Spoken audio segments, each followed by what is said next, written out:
திரு குமார், கடும் தேர்வு முறைகளுக்கு பிறகு தான் ஐஏஎஸ் அதிகாரிகள் தேர்வாகிறாங்க. லட்சக்கணக்கான பேர் தேர்வு எழுதுறாங்க. அதில் 100, 200 அப்படின்னு மிக குறைவான எண்ணிக்கையில் தான் அதிகாரிகளை தேர்வு பண்ணுறாங்க. அப்புறம் அவங்களுக்கும் நிபுணத்துவம் பத்தாது, நாங்கள் வெளியில இருந்து கொண்டு வரோம் அப்படிங்கிறது எப்படி பொருத்தப்பட இருக்கும்? நிபுணத்துவம் பத்தாதுன்னு யார் சொன்னா? அதில் நிபுணத்துவம் இல்லைன்னு தான் அமைச்சர் சொல்லியிருக்காரு. வழக்கமான குடிமைப்பணி தேர்வுகளில் தயாராகிறவங்களுக்கு வந்தவங்களுக்கு கையாள முடியாதுன்னு. அதாவது எல்லா துறையிலையும் நான் பல பதிவுகளில் சொல்லியிருக்கிறேன். நீதித்துறை உட்பட எல்லா துறைகள்லையுமே பழைய நிபுணத்துவம் இல்லை. இப்போது அது நிறைய சொல்ல முடியும். நிறைய உதாரணங்கள், கோர்ட் தீர்ப்புகள் எல்லாத்தையும் சொல்ல முடியும். அதுக்கு என்ன காரணங்கிறது பயிற்சியா, முதிர்ச்சியின்மையா இல்லையாங்கிறதெல்லாம் பெரிய ஆய்வுக்குட்பட வேண்டிய விஷயம். அதை வேணால் ஒருவேளை அவர் சொல்லியிருக்கலாம்.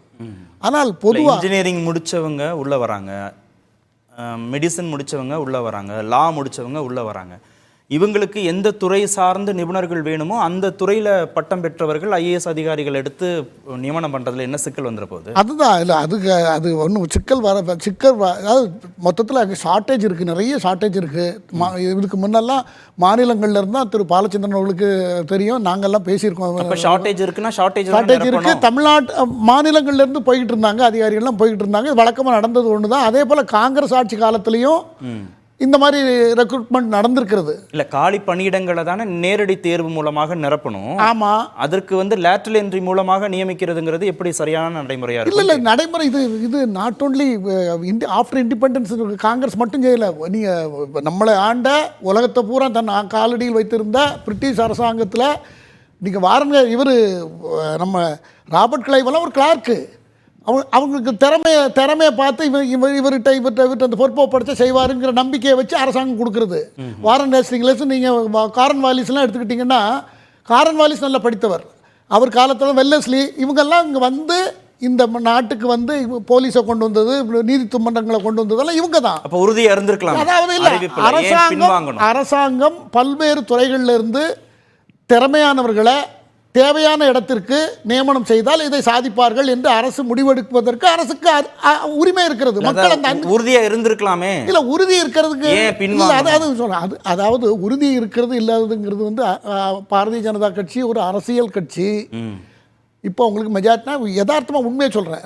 நான் டிப்ளமேட்டிக்கெல்லாம் பேசலை, நான் ப்ராக்டிக்கலாக பேசுகிறேன். அந்த கட்சிக்கு இப்போ பழைய பெரும்பான்மை இல்லை. அவங்க ஒரு ஐடியா வச்சுருந்தாங்க, இப்படிப்பட்டவங்களெல்லாம் பல்வேறு துறைகளில் இருந்து திறமையானவர்களை எடுக்கலான்னு ஒரு ஐடியா இருந்தது. இப்போ கொடுத்தா வாபஸ் வாங்கினதுக்கே இவ்வளோ பிரச்சனைனா பல்வேறு துறைகள்னு நீங்கள் சொல்கிறீங்கல்ல, அதைத்தான் பீட்டர் வந்து ஆர்எஸ்எஸ்லேருந்து கொண்டு வர்றாங்கன்னு சொல்கிறார். சார், ஆர்எஸ்எஸ்ன்னா அது என்ன, அது ஒரு அறிவிப்பு கொடுத்தாங்க, யார் வேணாலும் கலந்துக்கலாம்னு சொன்னாங்க. அது எடுக்கும்போது தானே தெரியும். எடுக்கவே இல்லைன்னு நீ இப்போவே இப்படி தான் இருக்கும்னு எப்படி பேர் வைக்க முடியும்? அவங்க நமக்கு எதுக்கு சம்மந்தம் இல்லைன்னு இருக்க வேண்டியது இல்லை. 10 நாளைக்கு முன்பு தான் ஆர்எஸ்எஸ்ல அரசு ஊழியர்கள் உறுப்பினர் ஆகுதுல தடை இல்லைன்னு அரசாங்கம் ஒரு எக்ஸாம்பிளுக்கு சொல்கிறேன். குருமூர்த்திக்கு வயசாயிட்டுது. நம்ம குருமூர்த்தி அவரும் ஆர்எஸ்எஸ் தான். அவர் திறமையானவராக இருந்தார். நீங்கள் ஒரு 40 வயசாக இருக்குது, 35 வயசு இருக்குது, அவரை எடுக்கலான்னு நினைக்கலான்னு அவரும் அதில் கவர் ஆகலாங்கிறது மாதிரி கூட சொல்லியிருக்கலாம். நான் ஒரு எக்ஸாம்பிளுக்கு தான் சொல்கிறேன். அந்த மாதிரி நிறைய பேர் இருக்காங்க, திறமையானவர்களை எங்கே இருந்தாலும் எடுக்கணும். உங்களுக்கு பீட்டரோ பாலச்சந்திரனோ அவங்கள நீங்கள் ஆர்எஸ்எஸ்ன்னு சொன்னதுனால சொல்கிறீங்க, இல்லை நான் சொல்லியிருக்க வேண்டிய அவசியம் இருக்காது. அதனால இதை வந்து வேற நோக்கத்தோட பார்க்க வேண்டிய அவசியமே இல்லை. இது அரசாங்கம்னு ஒன்று வந்த காலத்திலே உலகம் பூரா பின்பற்றப்பட்டு வந்த நடைமுறை. அதை இப்போ அவங்களுக்கு பெரும்பான்மை இல்லை. சும்மா எதை சொன்னாலும் கல்லெடு தெரிகிற எதிர்கட்சிகள் ஆகி போச்சு. 28-30 கட்சிகள் கூட்டணி கட்சிகள்கிட்ட அழுத்தம்ங்கிறதுனால தான் மெஜாரிட்டி இல்லை. ஒருவேளை இருக்கலாம்.